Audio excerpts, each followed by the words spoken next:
네, 안녕하세요. 낙타입니다. 여러분은 공부를 어떻게 하시나요? 여러분의 습관은 어떻게 지금 좀 생각해 보신 적이 있으신가요? 나의 투자 습관은 어떻게 되지? 라고 주식을 매매할 때 주식 투자 습관이 어떻게 되세요? 무엇을 보고 투자를 하시나요?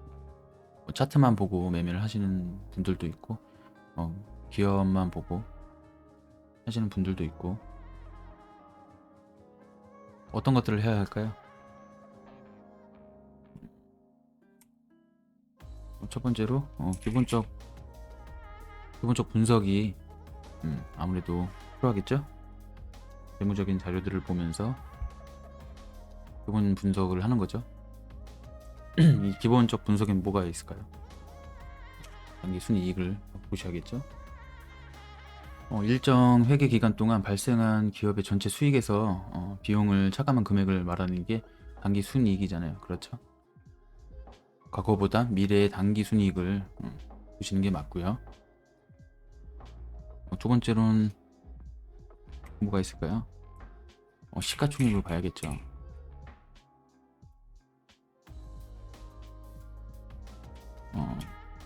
주식수 곱하기 주가가 시가총액이겠죠.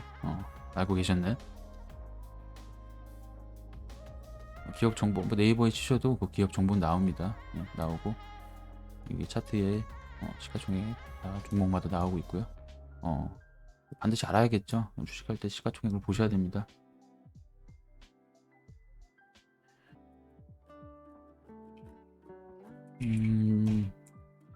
미래 PER을 이제 단기 순이익이 커지면 PER은 낮아지고 투자금 회수가 기간이 짧아지는 과거보다는 미래의 개념으로 좀 보셔야 될 것 같아요. 미래의 개념으로 본다. 네. 그다음 재무 비율을 좀 보셔야 되는데 안전성을 보려고 하는 거예요.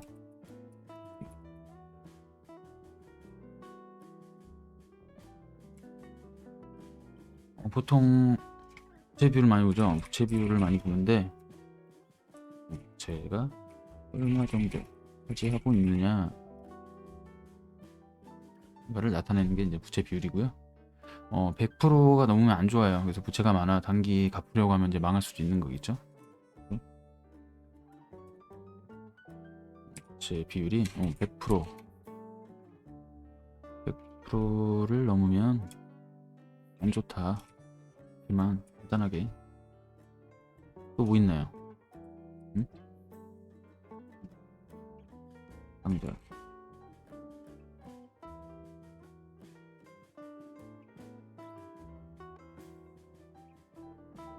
1년 내에 요율 현금에서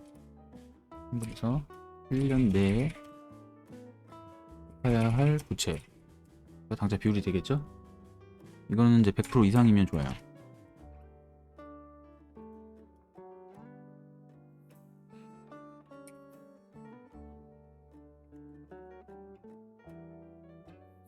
현금성 자산 보유 비율이 50% 이하면 유상증자할 가능성이 좀 높겠죠. 현금성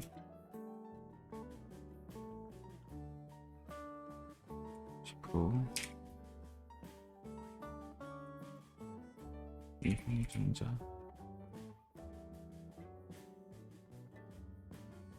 뭐를 많이 보시나요? 유보율 보시나요?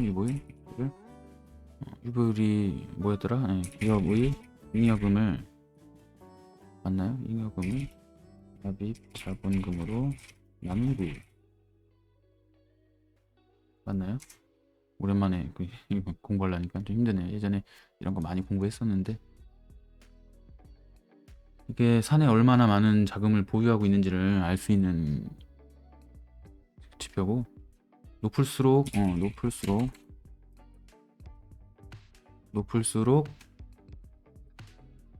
무상증자를 할 가능성이 높다. 이렇게 이 정도면 되지 않을까요? 뭐 더 보시는 게 있는지 모르겠는데, 기본적으로 제가 만약에 기본적 분석을 한다면 이 정도를 볼 것 같아요. 그래서 아무래도 데이터는 3년에서 5년 정도의 데이터, 이 정도는 지금 당장 코앞만 보지 마시고 기존 데이터를 찾아봐야겠죠.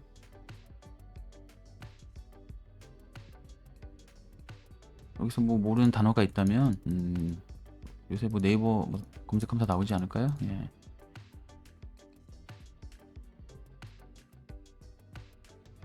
뭐 유상증자가 뭐예요? 라고 하시면, 뭐 유상증자는 주식을 발행할 때 이제 대가를 받는 거죠. 보통 그래서 이제 주식에 반영이 되면 유상증자를 하는 기업은 보통 힘든 기업이다. 주가를 뭐 내릴 수밖에 없다라는 인식이 좀 커서 악재로 많이 적용을 해요. 좀 이제 무상증자, 이게 유상과 무상 반대된 말이겠죠. 주식을 공짜로 주는 거예요. 무상으로 준다. 기업이 뭐 가치가 좋다라는 인식과 주가가 오른다라는 인식이 있어서 보통 호재로 많이 적용을 합니다. 뭐 절대라는 거는 아니지만 보통 그렇게 주가에 반영되고 있고요. 이걸 이용해서 피해를 보는 사람도 있고 이득을 취하는 사람도 있고요.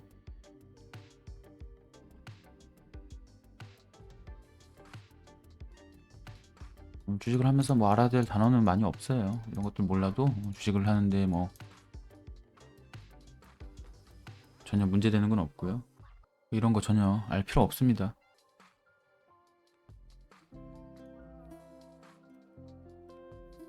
뭐 저는 이 정도 봤던 것 같아요. 뭐 더 있는지 모르겠네요. 일단 넘어갈게요.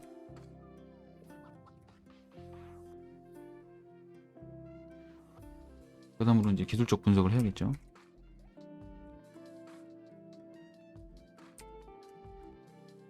이제 차트 분석으로 들어가는 거예요. 내가 이런 종목에 대해서 이런 걸 알아봤는데 좀 관심이 가더라. 그래서 이 차트에 이제 보고 이 차트는 어떤가 한번 보는 거죠. 그래서 이 메인을 기본적 분석으로 하고 보조로 차트를 보면서 매매를 결정하는 사람도 있고요. 일단 차트를 먼저 보고 차트 분석에서 차트가 좀 이뻐 보인다. 매매할 그럴 만한 차트인 것 같다 라는 판단이 섰을 때 그 다음으로 부가적으로 이 기본적 분석을 해서 이게 하는 게 뭐 스타일이 다른 거예요. 기업을 먼저 보고 하는 사람이 있는가 하면 차트를 먼저 보고 기업을 보는 사람도 있어요. 기본적 분석이 통과가 돼서 OK가 돼서 이렇게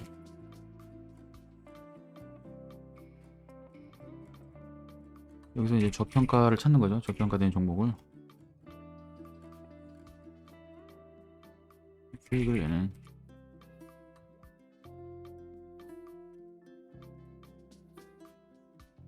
그리고 이제 차트 분석에 대해서는 차트 분석과 차트를 통한 매매 같은 경우는 제가 이제 차례차례 영상에 담을 거고요. 분야가 좀 커요. 분야가 커서 알아야 될 것도 많고 공부해야 될 것들이 좀 많아서, 그렇죠. 저는 뭐 이것만 하다가 잘 안 된 케이스인 거고요. 저는 그래서 차트 공부를 나름 했는데 어설프게 해서 2번의 실패를 했고요. 그래서 뭐 지금은 차트 안에 차트 안에서 여러 가지 또 매뉴얼들이 있는데 그 안에서 이런 것들을 간단하게 한눈에 볼 수 있는 그런 차트들이 있어요. 그런 것도 소개를 해드릴게요. 아예 안 본다는 아니고 참고한다 정도. 그 차트 안에 모든 게 다 녹아 있다. 이거를 무시할 수도 없고요. 아예 안 보고 한다는 것도 그런 사람들도 있는데 뭐 단타는 이런 거 전혀, 단타, 단기 매매, 단기 트레이딩, 데이 트레이딩 하시는 분은 전혀, 보시는 분도 있겠지만 잠깐의 거래가 터졌을 때 그 차익으로 수익을 내는 거라, 내가 뭐 단타 매매 영상만 허구한 날 올리면서 이런 것들을 논하는 사람들은 다 사기꾼들이에요. 예, 말도 안 되는 소리고 영업입니다. 뭐 아무튼 그 다음에 또 우리가 투자할 때 어떤 습관이 있어야 될까요? 뉴스와 공시를 많이 보시나요? 저는 안 보는데 저는 집에 TV가 없습니다. 뉴스를 안 보려고 노력 중이고요. 최대한 안 보고 있습니다. 뉴스 매매 많이 당해서 일단은 여러 가지 스타일을 지금 열어놓고 보는 거기 때문에 뉴스를 본다, 내가 공시를 본다 하면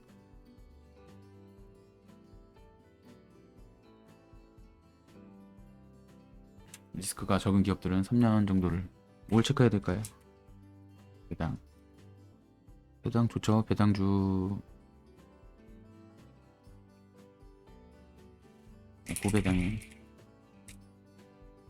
고배당에 투자하는 게 좋겠죠. 배당금을 노리는 좀 매매도 하는 사람들이 많이 있습니다. 그리고 잘 찾아보면 뭐 5% 이상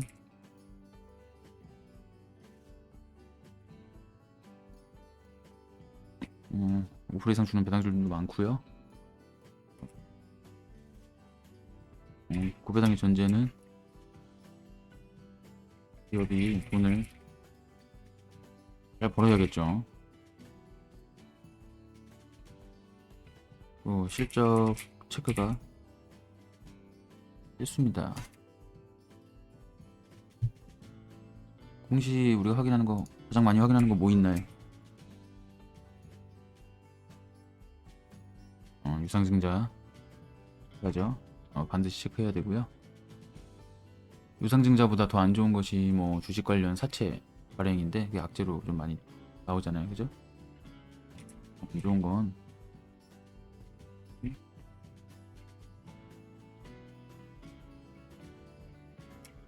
악재로 많이 주식에서는 악재로 많이 쓰이는데 큰 흐름을 뭐 차트만 보시는 분들한테는 이런 악재도 그 전체적으로 우상향하고 있다면 그 추세를 꺾기는 힘들어요. 그건 잠깐 일시적인 악재로 적용될 수는 있으나 큰 흐름을 꺾지는 못해서 너무 여기에 연연할 필요도 없어요. 이게 떴다고 해서 다 도망갈 필요도 없는 거고 단기간 좀 힘들어질 수는 있다. 이런 관점으로 보시면 되고요. 이게 차트 분석만 하시는 분들은 이제 뭐 이걸 또 여기 이용하면 하락 시에 좀 잡아서 단기 수익을 내는 그런 매매도 할 수 있고요. 고점에서 폭탄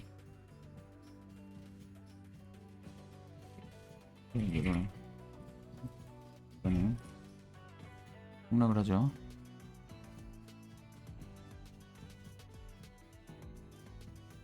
보통 이제 유상증자를 하다가 안 돼서 주식 관련 사채로 이제 넘어가곤 합니다. 그래서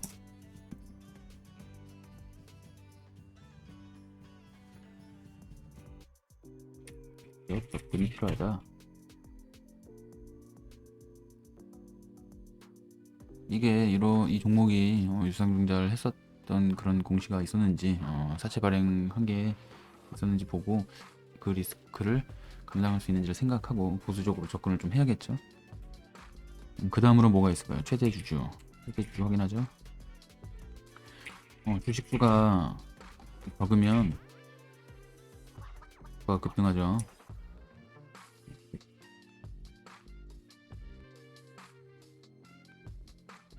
최대 주주의 지분이 많을수록 그런 종목으로 인식하고 있고요. 이걸 뭐라 그러죠? 품절주라고 하죠. 예. 어떤 케이스가 있죠? 고점에서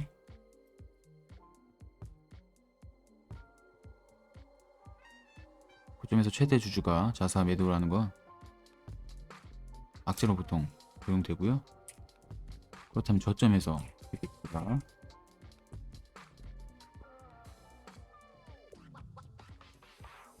최대 주주가 자사가 매수하는 건 호재로 적용되죠.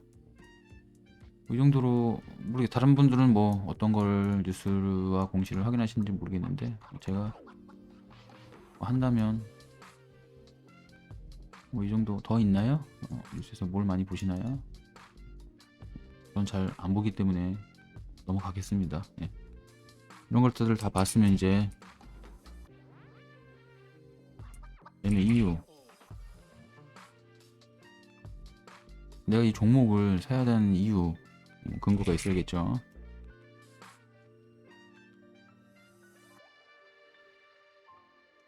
그리고 나서 이제 뭐 매수, 매도 결정해야 되고요.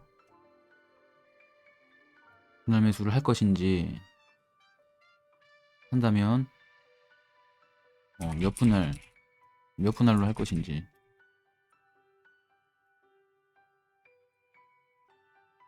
아니면 몇 프로마다 할 것인지, 분할 매수를 한다면 몇 분할로 할 건지, 몇 프로마다 살 건지, 그런 것들 정해야겠죠. 뭐 한 번에 다 사든 두 번이든 세 번, 다섯 번, 10번이든 뭐 몇 번에 나눠서 내가 살 건지 정했으면 내가 몇 프로 떨어질 때마다 살 것인지 기준이라는 게 좀 정해놓고 해야지 매매를 하면서 이게 많은 하락이 나왔을 때도 당황하지 않고 좋아하고 기다릴 수가 있겠죠.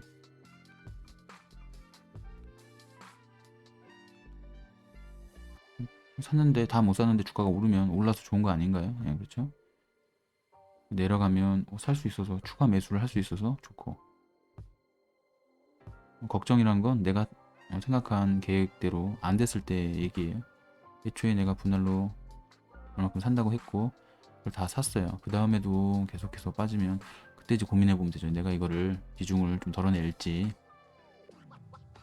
추가로 오바 비중을 해서 내가 이렇게 분석을 했는데 그래도 주가는 빠져요. 그게 주식인데 그때 결정하는 겁니다. 우선 다 사지 않았는데 내가 계획한 대로 안 하고 중간에 흔들려 버린다면 심리가 들어가면 안 돼요. 다 사고 나서 그 다음에 이제 결정해도 늦지 않다. 그 다음에 고민하는 거죠. 그것까지도 그 잘 안 된, 잘못된, 내 생각대로 안 되는 그 경우까지도 미리 시나리오를 짜두면 더 매매가 편하지 않을까요? 매수는 뭐 한 방에 사든 분할 매수든 일단 매도는 어떻게 할 것이냐 볼까?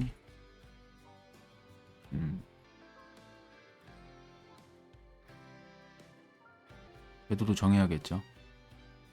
어느 정도 내가 원하는 가격에 한 방에 매도를 한다던가, 분할 매도를 할 거면 뭐 몇 프로마다 매도를 하겠다, 어느 가격대마다 하겠다. 다른 기준이 뭐 있을까요? 뭐 저평가에 사서 고평가 됐을 때 매도하겠다. 평가에 사서 평가에 매도하겠다.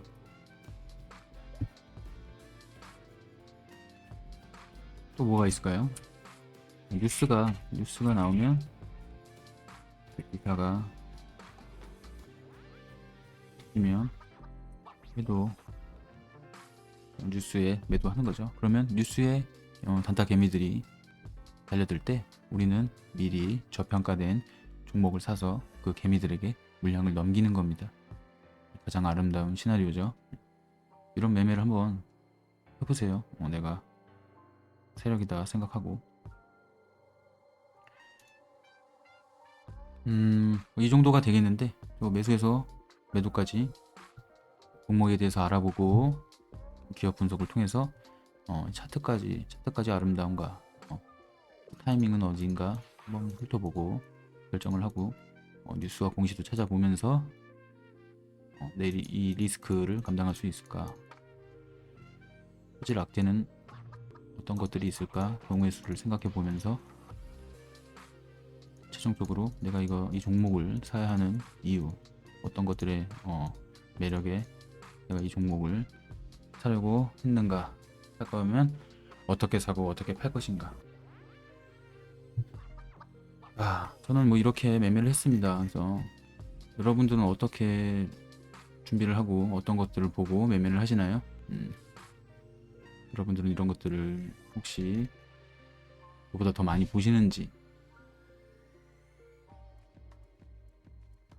아무것도 안 보시나요? 이런 기본적인 것도 안 보고 그냥 차트만 보고 매매하시나요? 빨간색 양봉 보고 과연 나는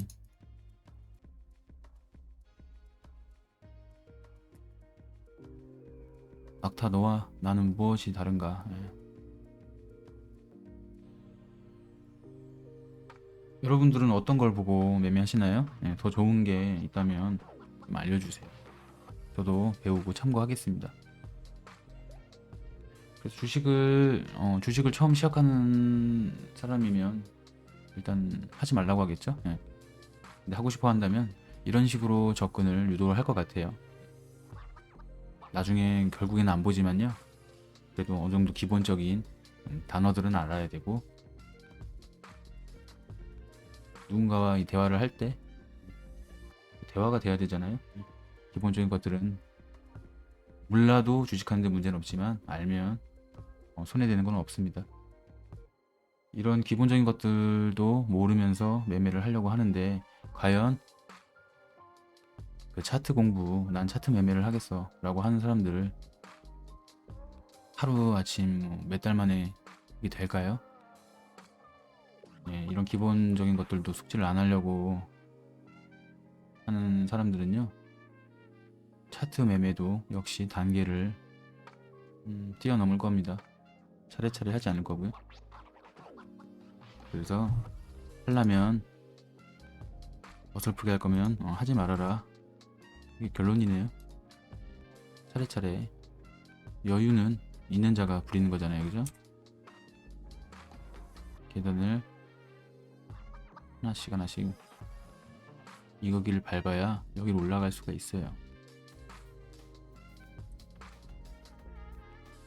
여유가 생기면 2개씩 넘어가기도 합니다. 그렇게 해서 성장을 하면 점프해서 뛰어 넘어가기도 합니다. 그 계단 오르는 법을 익히지 않으면 미끄러집니다. 내려올 때. 기업 분석을 하지 않아도 어느 정도 매매는 가능합니다. 차트 안에 그 모든 것이 녹아있다고, 포함되어 있다고 믿는 사람 중에 하나예요. 저도. 처음 하시는 분들은 어느 정도 뭐가 뭔지는 알아라라는 뜻으로 한 번쯤 사전에 인터넷에 한 번씩 검색 좀 해보시고, 아, 이게 이런 말이구나, 이 정도만 숙지하시면 되고요. 차트도 역시 제가 이제 하나씩 영상을 준비할 건데, 하나씩 차례대로 보면서 이 기구 넘어간다면 잘 안 익혀지고 까먹었다면 다시 보시면 되고요. 남들이 다 아는 거고요. 누구나 다 아는 거고 누구나 다 하고 있는 겁니다. 돈 잘 버는 사람들은 이미 다 하고 있는 겁니다. 에이 뭐야, 뭐 이거였어? 라고 생각할 수 있지만요, 지금 그 기업 분석도 직접 할 수 있는 겁니다. 정장 입고 앉아서 촬영하면서 있어 보이는 사람, 돈 좀 많이 번 사람들이 말을 하면, 와, 그런가 보다, 그렇구나, 맹신하잖아요. 다 여러분들 직접 알 수 있는 겁니다. 본인들이 직접 찾을 수 있는 거예요. 저도 제가 이런 영상 제작을 할 수 있을지는 꿈에도 몰랐어요. 생각은 나도 해볼까? 강의 같지도 않은 것, 강의하고 있는 거 보면서 못 참겠더라고요. 그 사람들의 노력도 인정합니다. 많이 꼬셔야 되니까. 그렇죠? 여러분들도 많은 노력 하시기 바랍니다. 공부를 너무 많이 할 필요는 없습니다. 너무 많이 머릿속에 넣으려고 하면 가부화가 일어나요. 기본적인 거 몇 가지만 알면 되고요. 그 기본적인 것들을 제가 뭐 가르친다가 아니고요. 제가 하고 있는 것들을 공유하겠습니다. 나는 이렇게 한다. 내가 그들처럼 부자는 아니지만 그들처럼 몇십억 몇백억 부자가 되게 해드릴 수는 없지만 남들만큼 손해는 안 보고요. 우선 이익은 뭐 당연한 거고요. 잃지 않는 매매를 하게끔 길잡이가 되어드릴 수는 있습니다. 영상이 많이 부족하죠. 그래도 그 안에서 뭔가 깨닫는 게 있다면 좋겠습니다. 큰 손실이 있어서 뭐 방향성을 잃어서, 주식에 대한 방향을 잃어서 우연찮게 여기 오신 분들도 끝까지 다 챙겨보세요. 좋은 결과가 있을 겁니다. 지금 시작하시는 분은 오히려 더 좋은 경험이 되겠죠. 사람은 많고 영상도 많습니다. 이 사람 저 사람 다 각자 개인의 스타일과 고집이 있어요. 나는 이렇게 한다, 저 사람은 저렇게 하겠죠. 비교해 보시고 눈으로만 보지 마시고요, 직접 해보세요. 해보시고 결과로 뭐가 좀 더 나은 것 같은데, 그리고 그게 나와 맞는지, 나한테 안 맞는다고 바로 버려버리지 마시고요, 리폼하세요. 안 맞으면 고쳐서 입으시면 됩니다. 요리를 할 때 그 재료를 사서 쓰고 남으면 버리잖아요. 쓰시고 버리시면 되고요, 필요 없는 것들. 그런데 내가 만약 이 재료를 만들고 키웠다면 남은 거 버릴까요? 내가 만들고 이렇게 갖고 온 것, 이런 것들을 남에게 나눠줍니다. 너는 왜 유튜브를 하냐? 여러분은 버리시는 거고요, 필요 없는 것들을. 저는 남는 것들을 나눠 드리는 겁니다.